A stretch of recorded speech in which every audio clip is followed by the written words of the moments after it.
teman-teman, subscriber setia channel spesial horor yang selalu Mimin bangga-banggakan. Kali ini, Mimin akan melanjutkan sebuah cerita horor dari akun Twitter @demusien yang berjudul Kerja Malam. Buat kalian, langsung saja selamat menyimak kalau kalian berani. Tunggu, ada satu tebakan lagi buat kalian. Hantu apa yang pintar menyanyi? Tentu saja, Pocong bebek angsa, mandi di kuali, nona minta dansa 4 kali.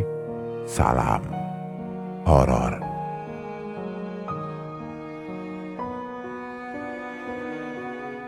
Setelah absen dan menurunkan sebagian ember cat yang sudah kosong, aku berjalan ke warung kopi sebelah timur kantor untuk memesan segelas kopi hitam. Waktu masih menunjukkan pukul 4 pagi. Aku juga mengajak Roni untuk sekedar ngopi dan berbincang santai, sembari menunggu teman-teman yang lain selesai menurunkan cat dan alat-alat lainnya. Terlihat juga Abel masih menurunkan berbagai barang lainnya dari dalam bak mobil truk merah yang terparkir di samping kantor. Aku memesan 2 gelas kopi untuk kami berdua. Aku ingin mengajak Roni berbincang tentang apapun yang sekiranya bisa melupakan kejadian yang baru saja dialaminya. Setelah selesai, Abel mendatangi kami yang tengah santai. "Ngopi saja seperti dukun, cari makan yuk. Laper ini," ucapnya mengajak kami. "Kalau kerja mah seperti orang sakit, tapi masalah makan seperti orang sehat ya Bel," ejekku kepadanya. Entah, aku tidak nafsu makan. Aku hanya ingin istirahat untuk memulihkan tubuh ini. Tinggal sehari lagi, aku bekerja di sini sebelum berpindah ke daerah lainnya. Setelah hari terakhir kerja dan beristirahat selama seharian, mandor meminta kami untuk berkumpul di ruang tengah tentang rencana pekerjaan selanjutnya dan tempatnya. Semua terlihat berkumpul kecuali Abel. Tidak tahu di mana keberadaannya.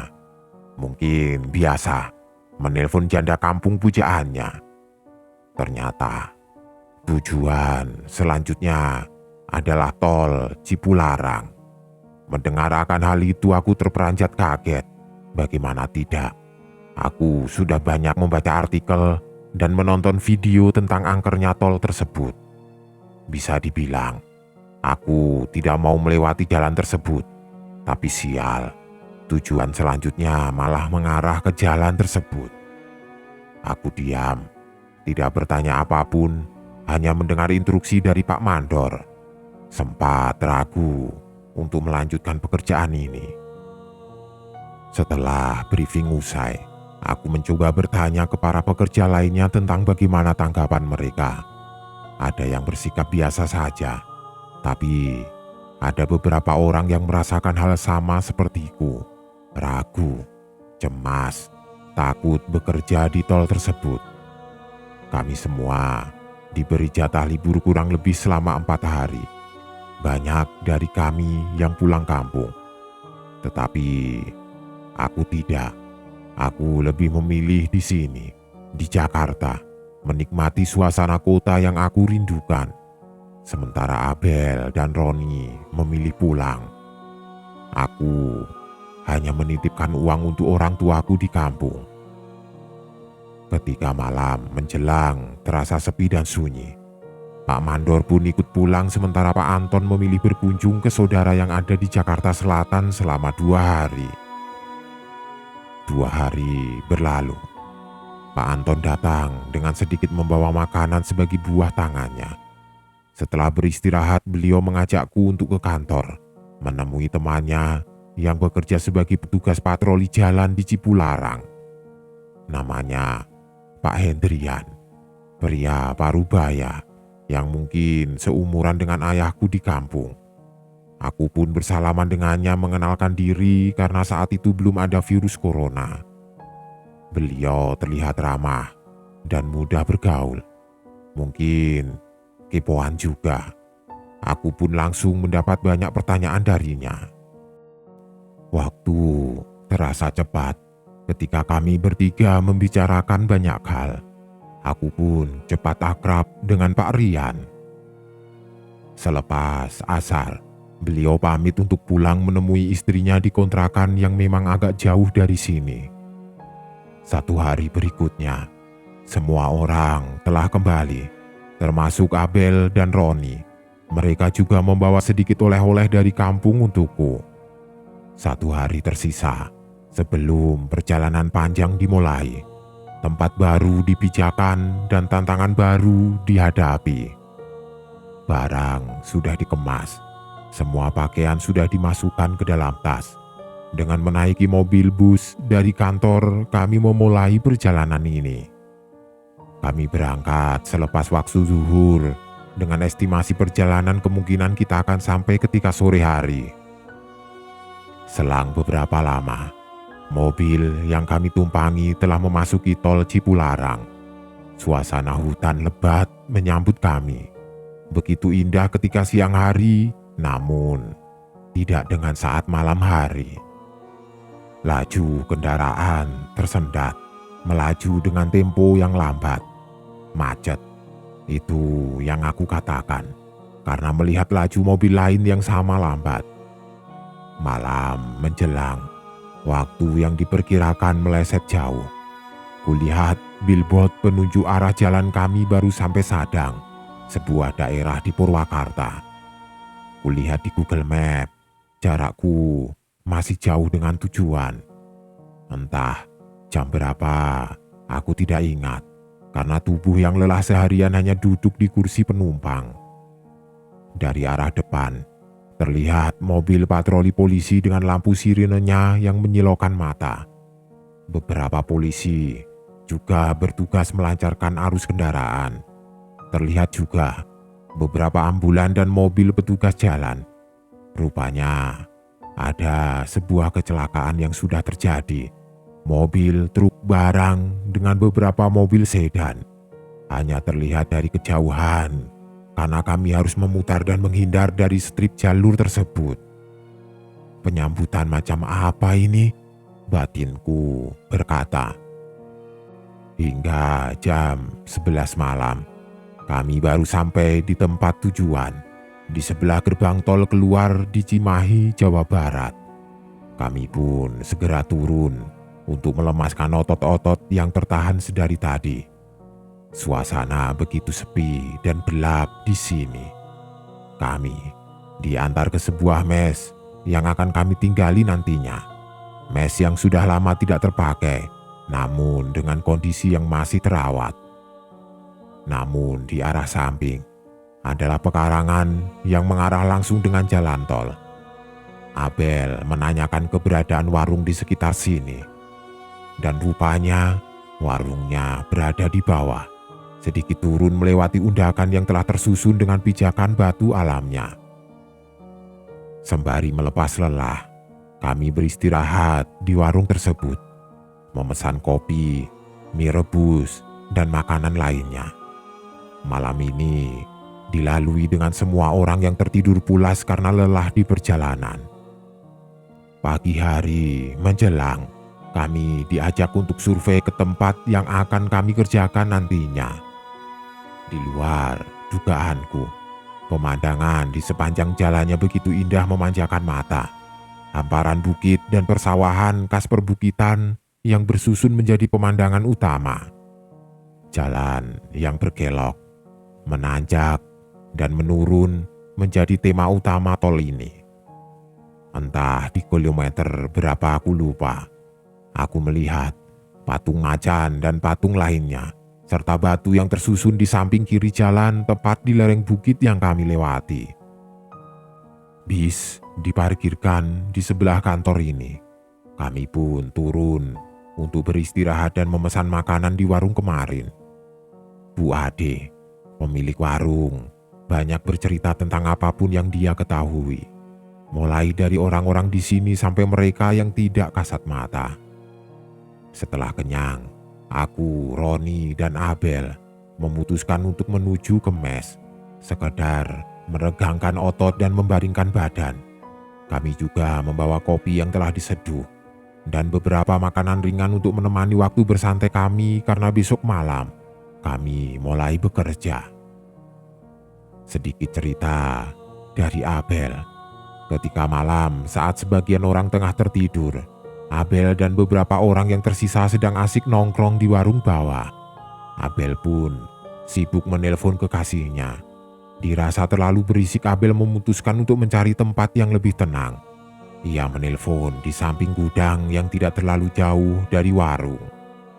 Ketika asik menelpon, dari atas pohon, sosok hitam tengah mengamatinya dari jauh. Awalnya, Abel tidak mengetahuinya. Namun ketika dia menolehkan pandangannya ke arah pohon tersebut, dilihatnya sosok bergaun hitam tengah melihat ke arahnya. Sontak membuat Abel lari ketakutan hingga meninggalkan sendalnya. Abel lari ke arah warung dengan muka ketakutan dan bergidik ngeri. Tawa dari teman-temannya melihat ekspresi Abel yang ketakutan. Namun mendadak sunyi senyap setelah Abel menceritakan apa yang baru saja dilihatnya. Keesokan harinya tidak ada aktivitas berarti, hanya menyiapkan alat-alat yang akan kami bawa nanti malam. Setelah semua beres, aku pun menanyakan langsung tentang kebenaran cerita semalam yang memang telah menyebar ke para pekerja lainnya. Abel hanya mengangguk, tidak menjawab. Nampaknya Abel tidak mau menceritakan. Aku pun menyimpan pertanyaan ini dan memutuskan untuk mengajaknya ngopi dan makan.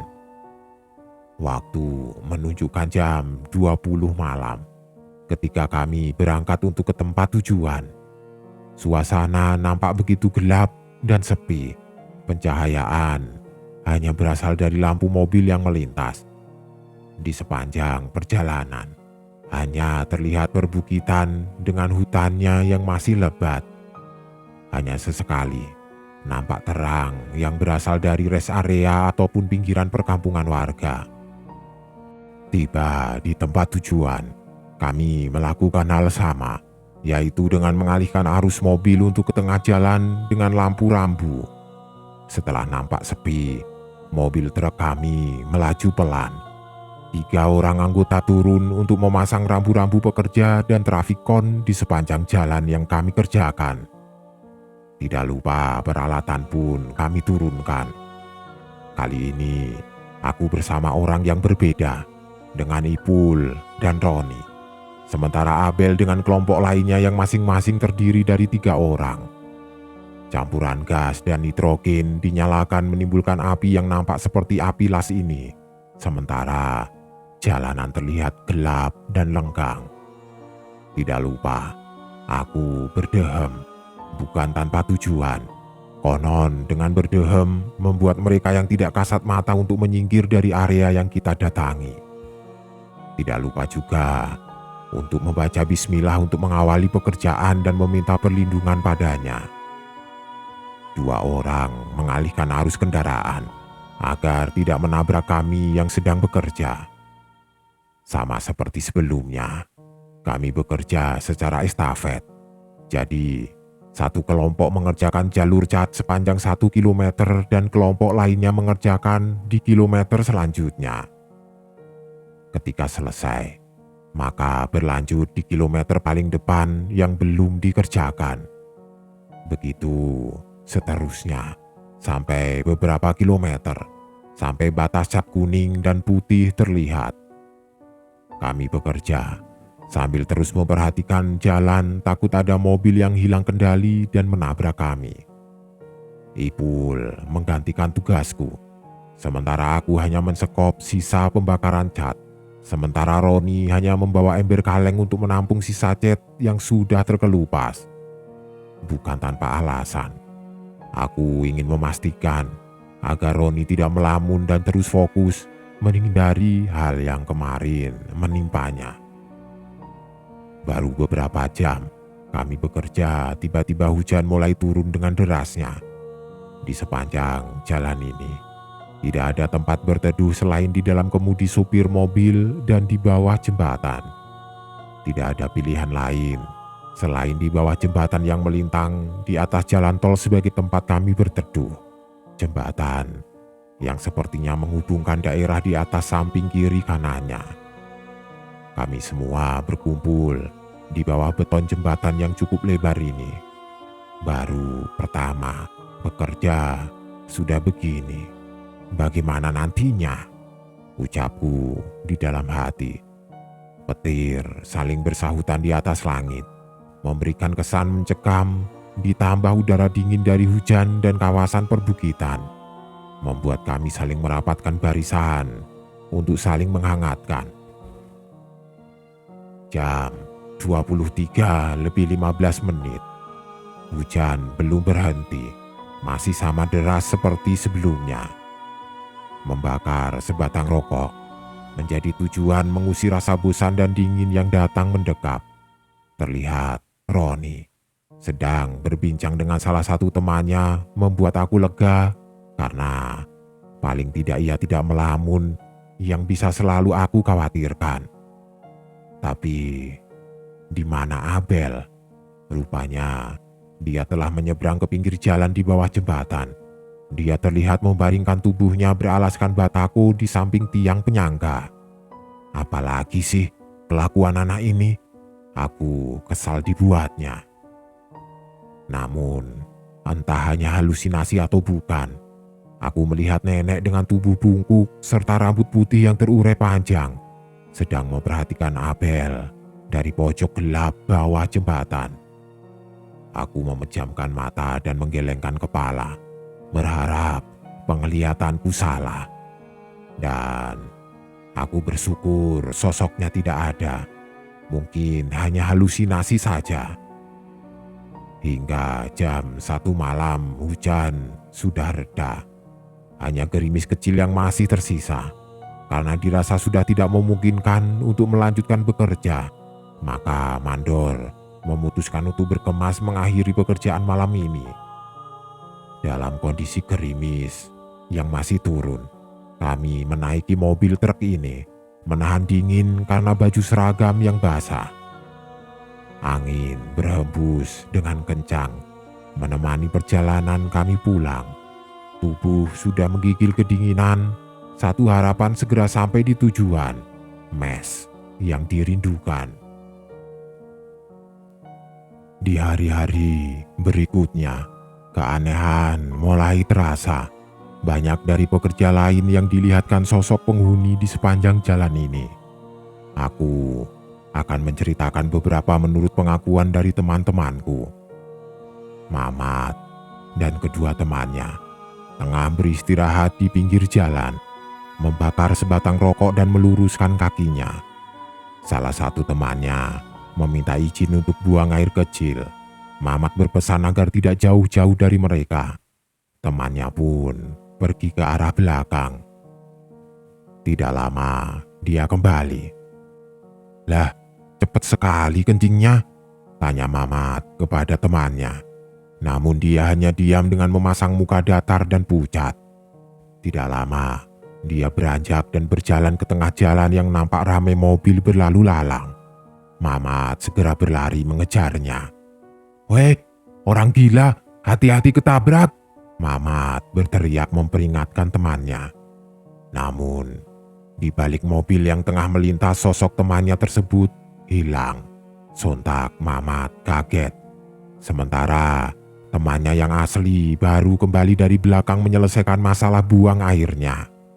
Mamat dan satu orang lagi temannya hanya ternganga melihat kejadian yang baru saja dialaminya. Akhirnya, Mamat dan yang lain segera pergi dari tempat tersebut. Sementara, cerita berbeda dialami Rio. Di saat tengah membuang sisa cat di ember, ia membuangnya tanpa permisi dan langsung menumpahkan di tengah ruangan pembatas jalan. Sama seperti waktu Abel tertidur, dia tertinggal cukup jauh dari teman-temannya. Saat sedang berjalan santai menghampiri temannya di kejauhan, tiba-tiba Rio melihat Ada seorang pekerja tengah duduk membelakanginya. "Weh, lagi apa?" Rio berteriak kepada sosok tersebut, namun ia hanya diam tidak menjawab. Ketika Rio menepuk pundaknya, sosok tersebut memperlihatkan wajahnya yang terbelah dengan rahang yang turun ke bawah dengan darah yang memenuhi wajah. Rio jatuh ke belakang dan berteriak sangat kencang, membuat teman-temannya segera menghampirinya. Rio tampak syok, tubuhnya gemetaran dan wajahnya pucat.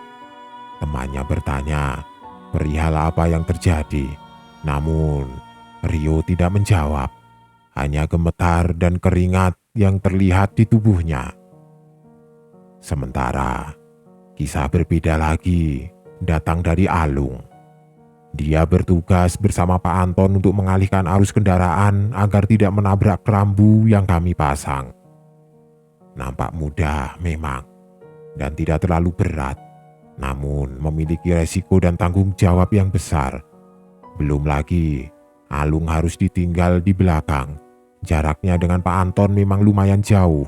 Alung berada di garis paling belakang kami.